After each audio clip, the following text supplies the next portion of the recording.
Nós estamos hoje iniciando aqui um propósito, uma série de mensagens, que nós queremos falar sobre recomeçar. Recomeçar. Por que recomeçar? Bom, recomeçar porque o mundo a partir de então, o mundo vai ser diferente, vai ser muito diferente. Tudo será diferente. Nós estamos vivendo um novo momento, um novo período, uma nova forma, uma nova etapa, um novo ciclo. Aí você decide como você quer chamar. E vivendo esse novo ciclo, nós queremos propor... Vivendo esse novo ciclo... Gente, a gente está ajustando tudo aqui ainda, tá bom? Nós estamos trocando a asa do avião com o avião voando. Então, se apitar aí, segura na mão de Deus e vai... que o negócio vai. Eu tenho certeza que vai. Eu já sou meio caipira assim, eu já falo alto por natureza. Então, ainda que o microfone não funcione, você vai me ouvir bem, fica tranquilo.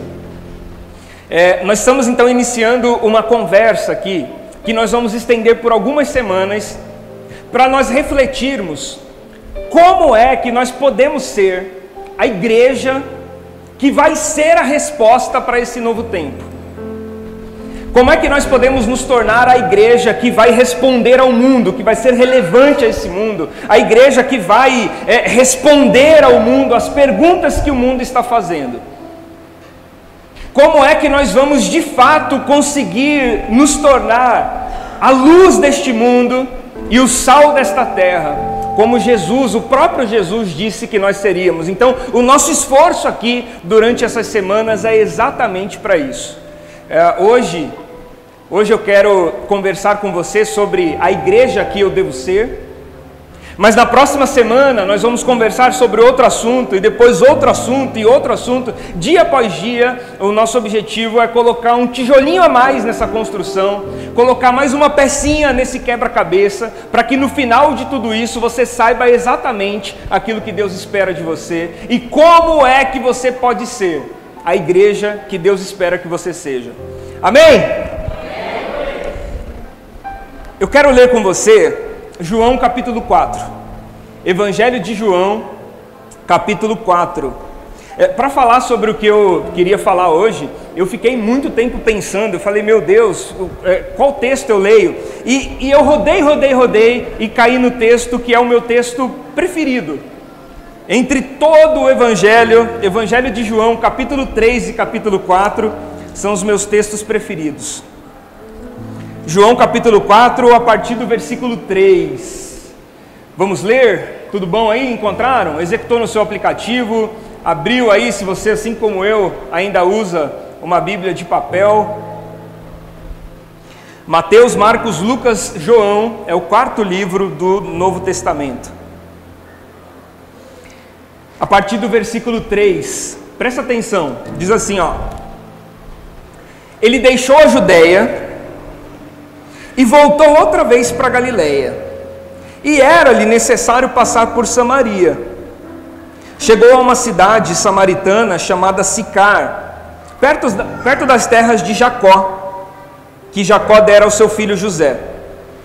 Estava ali a fonte de Jacó, e Jesus, cansado da viagem, assentou-se junto à fonte.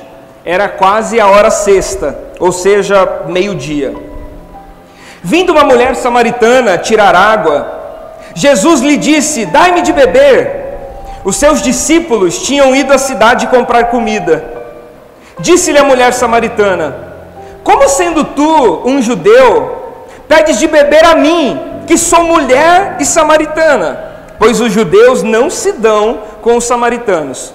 Respondeu-lhe Jesus: Se você conhecesse o dom de Deus, e quem é aquele que te pede, dai-me de beber, você me pediria, e eu te daria água viva. Disse então a mulher: Senhor, tu não tens com que tirar a água, o poço é fundo, de onde que você vai tirar água viva? És tu maior do que o nosso pai Jacó, que nos deu esse poço, a qual ele mesmo bebeu, e bem assim os seus filhos e o seu gado?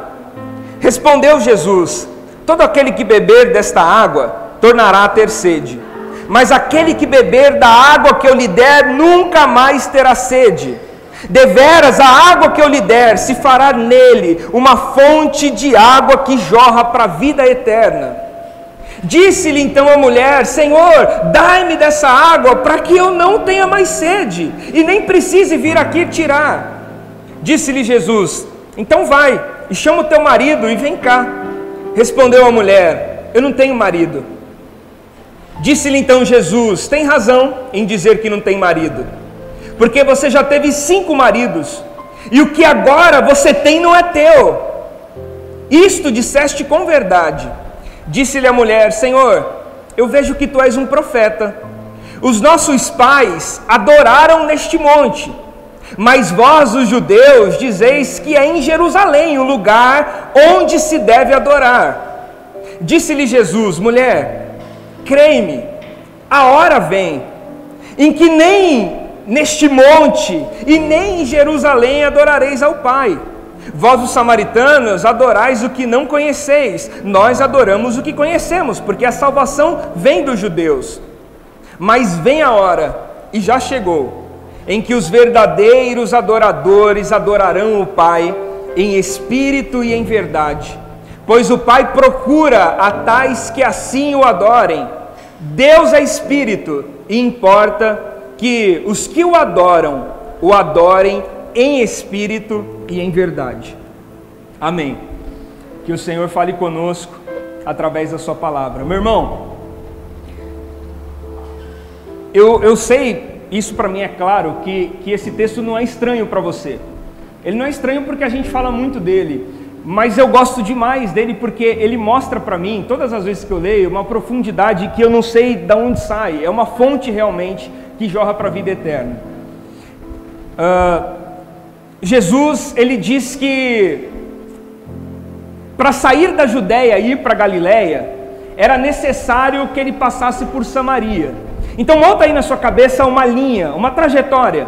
Ele vai sair de uma cidade para outra, e no meio tem uma outra cidade que é Samaria. Então ele diz: eu estou na Judéia, e para eu ir para Galiléia, eu preciso passar por Samaria, é necessário passar por Samaria. Só que, embora fosse necessário, isso não era obrigatório, porque os judeus não se davam com os samaritanos. Então, para sair da Judéia e ir para Galiléia, eles preferiam dar a volta pelo Jordão, ainda que isso acrescentasse mais alguns dias na jornada, só para que eles não tivessem o desprazer de passar por Samaria. E aí Jesus diz para os discípulos: nós estamos saindo aqui da Judéia e nós vamos lá para Galiléia, e é necessário passar por Samaria. E é engraçado que, nós estamos aqui tentando aprender como é que nós vamos ser uma igreja relevante, uma igreja que é a resposta para esse mundo, para esse momento que nós estamos vivendo. Então, é engraçado que Jesus diz para os seus discípulos que era necessário. Ele não diz que era obrigatório e nem que era conveniente. Ele diz que era necessário. Então, a igreja que vai fazer diferença, a igreja de Jesus que vai cumprir o seu papel, que vai cumprir a sua missão, é aquela igreja que não enxerga a vida a partir da conveniência, mas enxerga a vida a partir da responsabilidade, a partir do que é necessário. Meu irmão, tem muita coisa que eu não gostaria de viver e nem gostaria de fazer. Tem muitos lugares que eu não gostaria de ir, tem muitas coisas que eu não gostaria de falar, mas é necessário.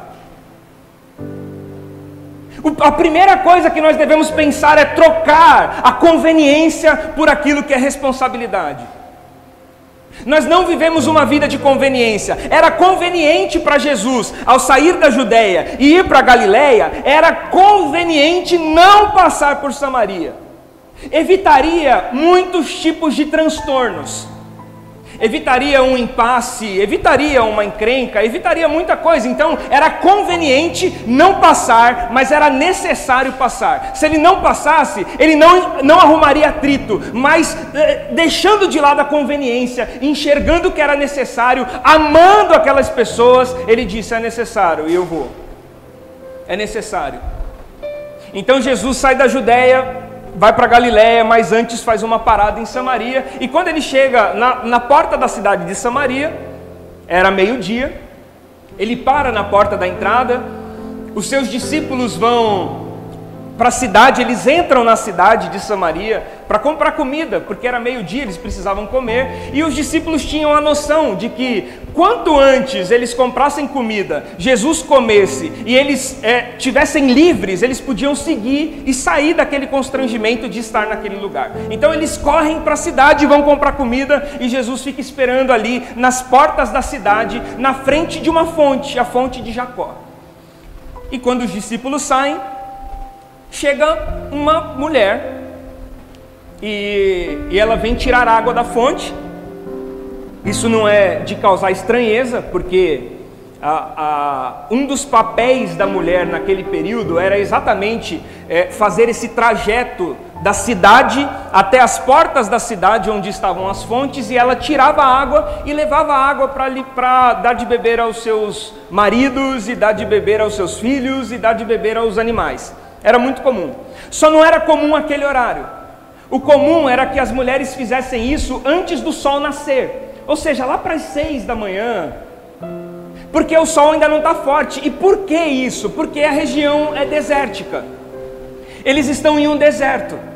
Então, se eles saíssem antes do sol nascer para fazer esse trajeto e carregar um galão d'água nas costas, seria muito mais conveniente. Só que essa mulher, ao invés de ir às 6 da manhã, ela decide fazer um horário totalmente alternativo.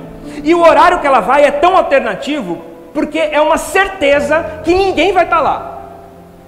Ainda que alguma mulher perdesse o horário de ir às 6 da manhã, sei lá, o celular não despertou, dormiu até mais tarde, colocou na soneca, você sabe como funciona, fala a verdade. Colocou na soneca que é só mais 5 minutos, e os 5 minutos virou 1h30. Ainda que que alguma mulher tenha perdido a hora, ela iria às 8 da manhã.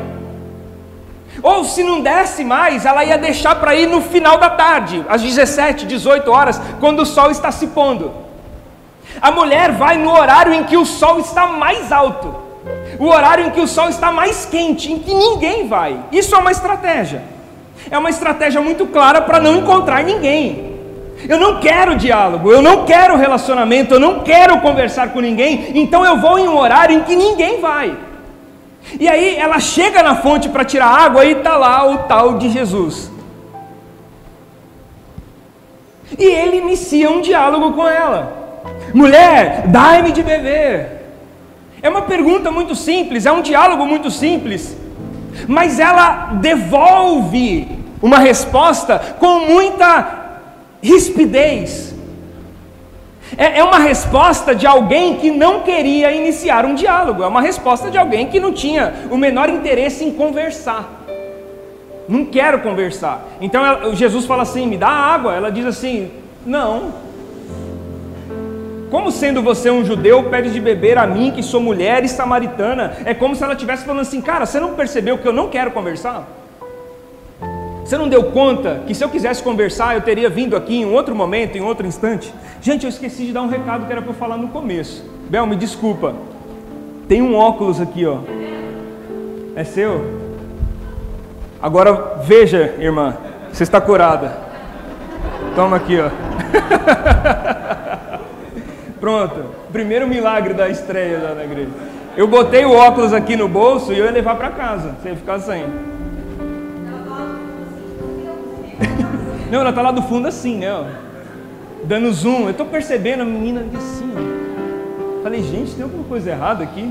Tá sem os olhos, tadinha. Desculpa, aqui a gente expõe as pessoas mesmo, é assim que funciona.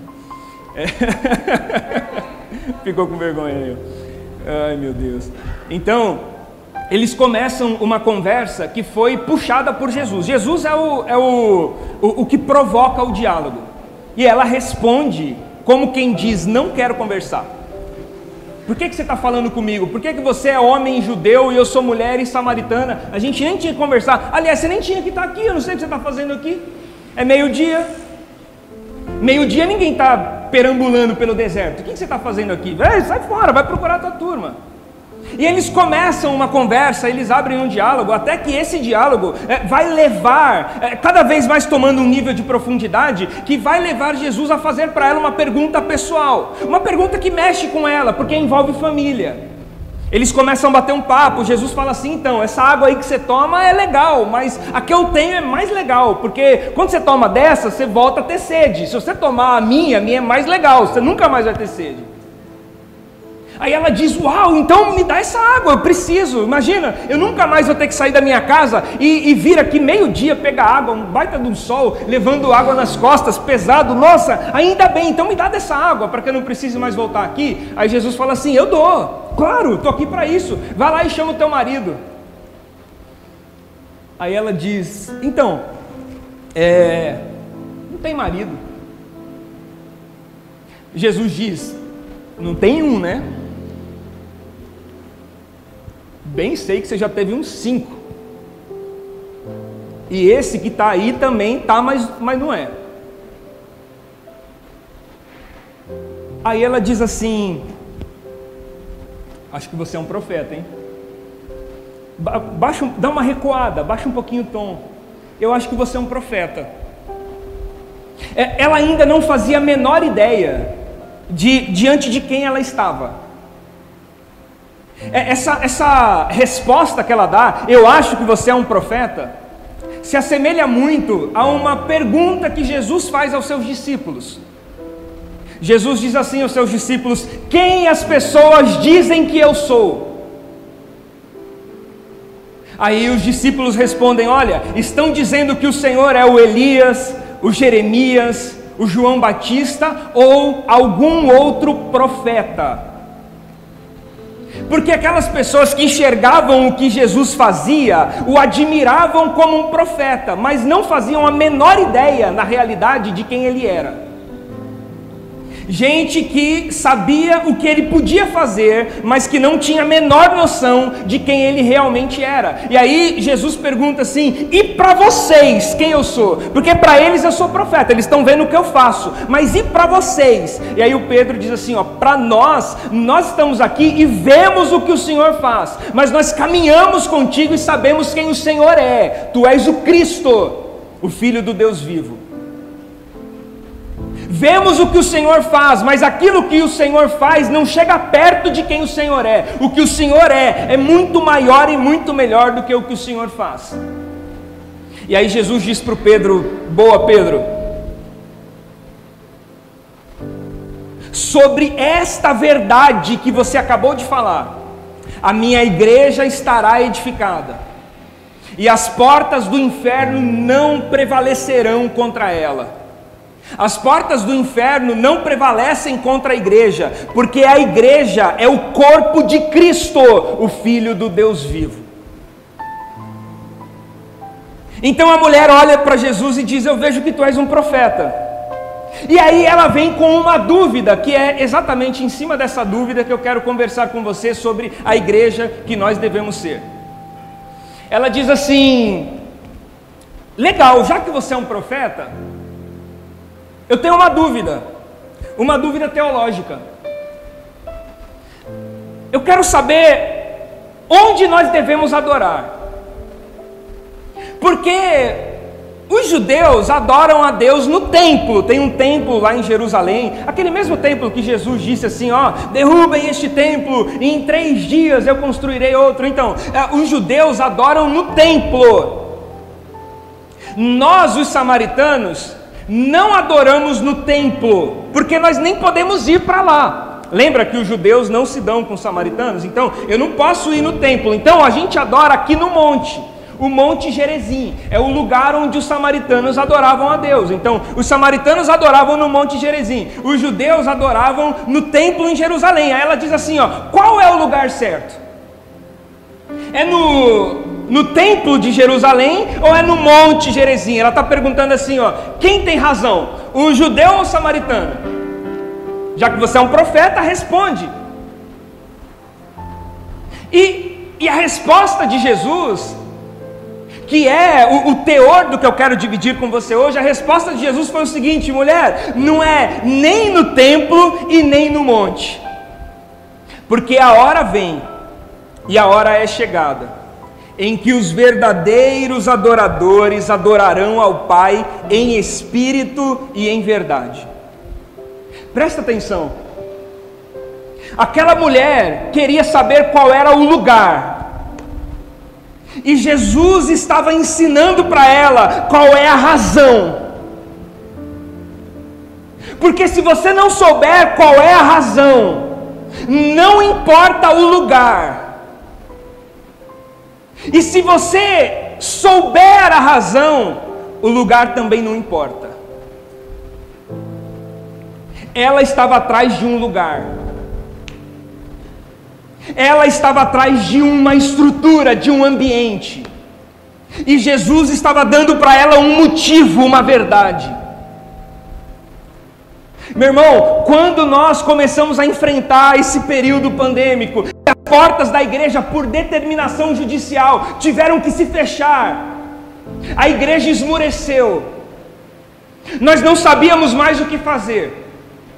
Nós não sabíamos mais para onde ir. Nós não sabíamos mais como exercer a nossa espiritualidade, como exercer os nossos dons. Nós não sabíamos, porque a nossa cabeça estava em um lugar. E quando esse lugar foi tirado de nós, nós não sabíamos mais ser espirituais. Nós não sabíamos mais ser discípulos de Jesus. Nós não sabíamos mais corresponder ao nosso chamado, porque nós estávamos presos a um lugar. E aquela mulher está perguntando exatamente isso para Jesus: qual é o lugar? E Jesus diz para ela: não é um lugar, é uma razão, é uma consciência. Se isso estiver em você, não importa o lugar. Se essa consciência estiver formatada em você, se você tiver certeza, se você tiver convicção, não importa o lugar. Meu irmão, eu vou falar para você uma coisa, e eu vou falar de todo o meu coração. O que frustrou a gente não foi a falta de um lugar. O que frustrou a gente foi a falta de convicção. Nós não sofremos porque a pandemia atingiu o lugar onde nós nos encontramos. Nós sofremos porque nós não temos convicção suficiente em quem Ele é. Nunca sofremos por causa de lugar. Sempre sofremos por falta de convicção. Porque se a nossa convicção estiver plena e clara, não importa o lugar. Não importa se é no templo ou se é no monte. Desde que seja em espírito e em verdade. Consegue entender, meu irmão? Não importa se é no templo ou no monte, desde que seja em espírito e em verdade. A igreja que eu preciso ser é aquela igreja que consegue transcender o lugar. A igreja que vai ser a resposta que esse mundo precisa, nesse novo tempo que nós estamos vivendo, é a igreja que consegue transcender ao lugar. Aquilo que você é aqui no domingo, precisa encontrar conexão com o tipo de vida que você tem na segunda.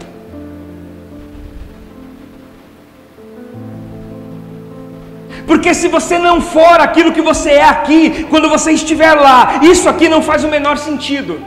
Se você não entender o negócio, não importa o lugar.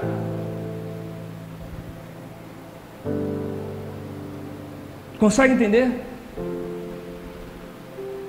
Isso que nós estamos fazendo aqui, isso que nós estamos vivendo aqui, precisa encontrar conexão com o nosso dia a dia. Precisa encontrar conexão com as nossas relações, com aquilo que você é em casa, com aquilo que você é na faculdade, com aquilo que você é no trabalho, com aquilo que você é com a tua esposa, com aquilo que você é com o teu marido, com aquilo que você é com os teus filhos. Isso precisa ter conexão, porque não é o lugar. Inclusive tem uma crônica que todo mundo conhece, mas eu vou eu vou fazer uso dela aqui porque eu acho divertido. É triste, mas é divertido. É que o casal estava conversando lá com o pastor, né? Aquela conversa assim, sabe? Ô pastor, a paz do Senhor, aleluia, que bom estar aqui na casa de Deus, e lá. Aí chegou a criancinha lá e puxou o terno do pastor e falou: pastor, por um acaso, a gente pode dormir aqui na igreja hoje? Por favor, diz que sim. Aí o pastor falou: por que, menino, que você quer dormir aqui na igreja? Porque aqui na igreja o meu pai é uma bênção.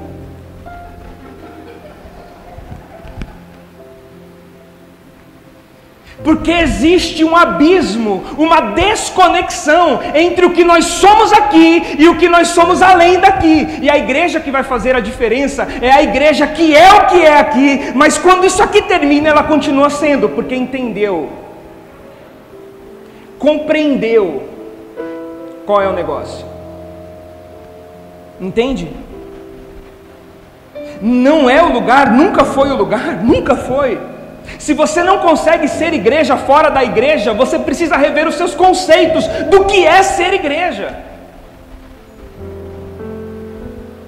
Se você não consegue ser discípulo de Jesus fora desse encontro, você perdeu a noção do que é ser um discípulo de Jesus. E a gente está aqui exatamente para reconstruir isso. O nosso objetivo nesse retorno, e por isso nós chamamos de recomeçar, o nosso objetivo nesse retorno é exatamente reconstruir tudo isso. Uma igreja convicta, cheia de certeza,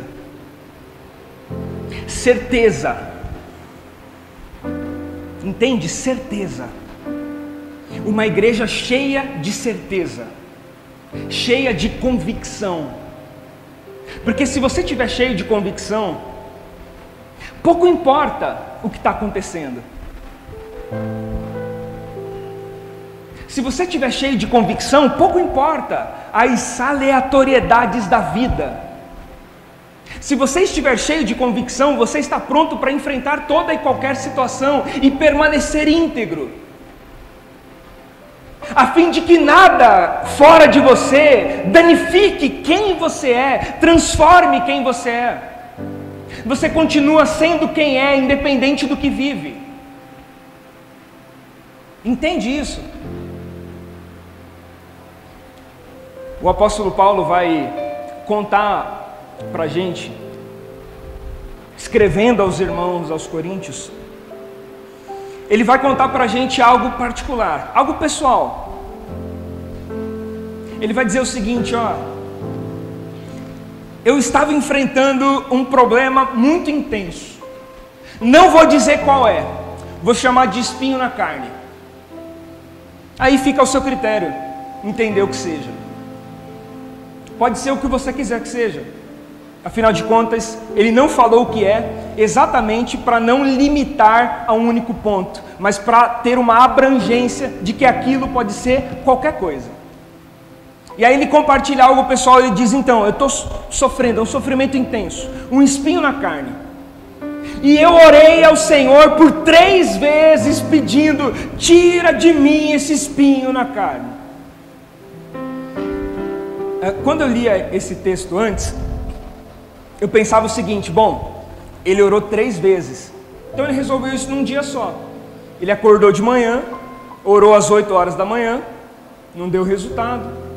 Aí ele orou ao meio-dia, não deu resultado. E ele orou às 3 horas da tarde, então, em um dia ele resolveu tudo isso. E não é em um dia.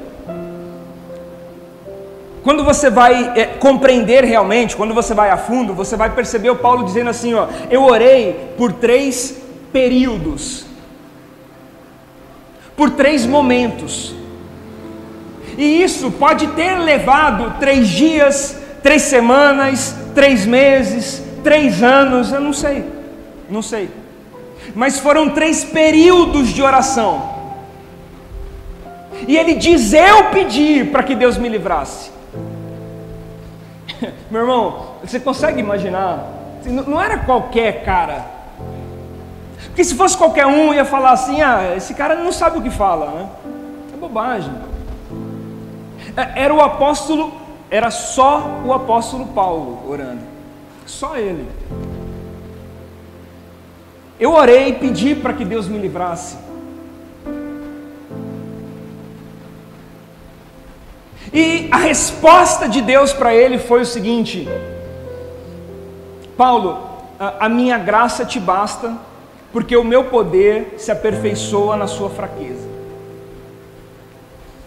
Então o Paulo pede para que Deus o livre de um espinho na carne, e ao invés de livrá-lo de um espinho na carne, Deus entrega para o Paulo a compreensão necessária para ele enfrentar aquele processo de um espinho na carne. Entende? Ao invés de livrá-lo, Deus o ensinou. Ao invés de tirá-lo da situação, Deus o preparou para que aquela situação não o tirasse do caminho. Então ele continuou com o espinho na carne. O problema não foi resolvido. Deus não resolveu o problema do Paulo. Deus resolveu o Paulo. Entende? Deus não resolveu o problema do Paulo, Deus resolveu o Paulo para que o Paulo não tivesse problema nenhum.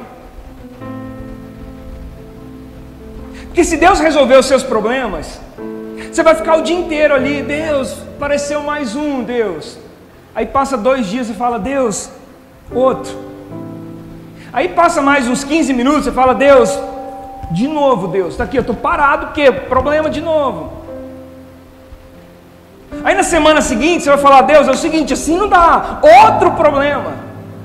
É por isso que a gente fica orando repetidamente com a mesma finalidade o tempo todo, porque nós estamos pedindo para Deus resolver as situações que estão ao nosso redor, e não para Deus resolver a gente, para a gente conseguir corresponder a todas as situações que estão ao nosso redor.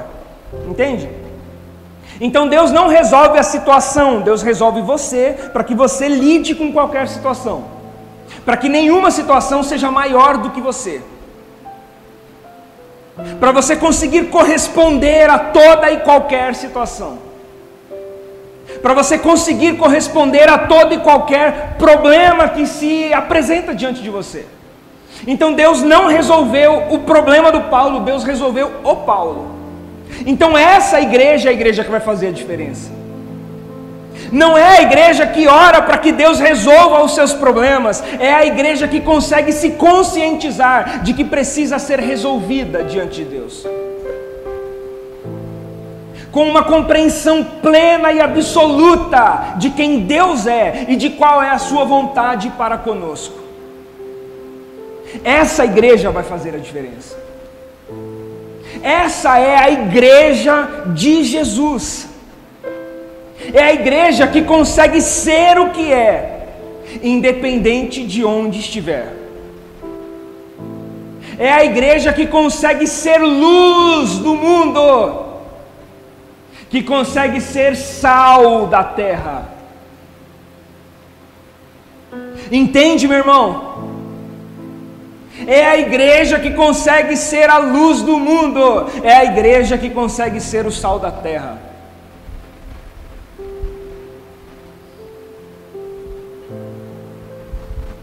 Porque compreendeu.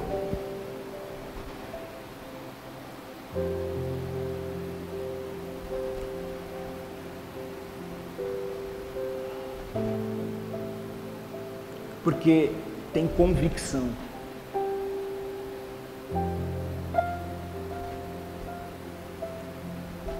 Convicção. Eu tenho certeza, ó. Certeza. A minha estrutura é inabalável porque eu tenho certeza. Nada e ninguém tem condições de roubar de mim a minha certeza.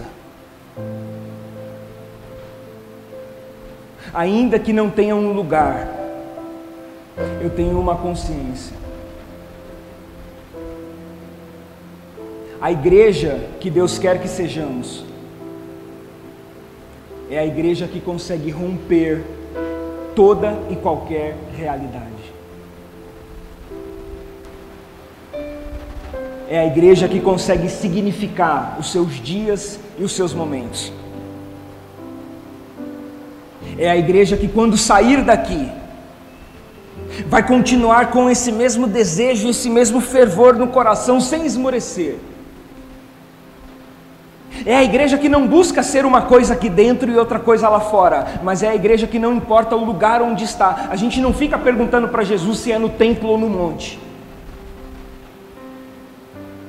porque nós entendemos que é em espírito e em verdade. Amém, meu irmão?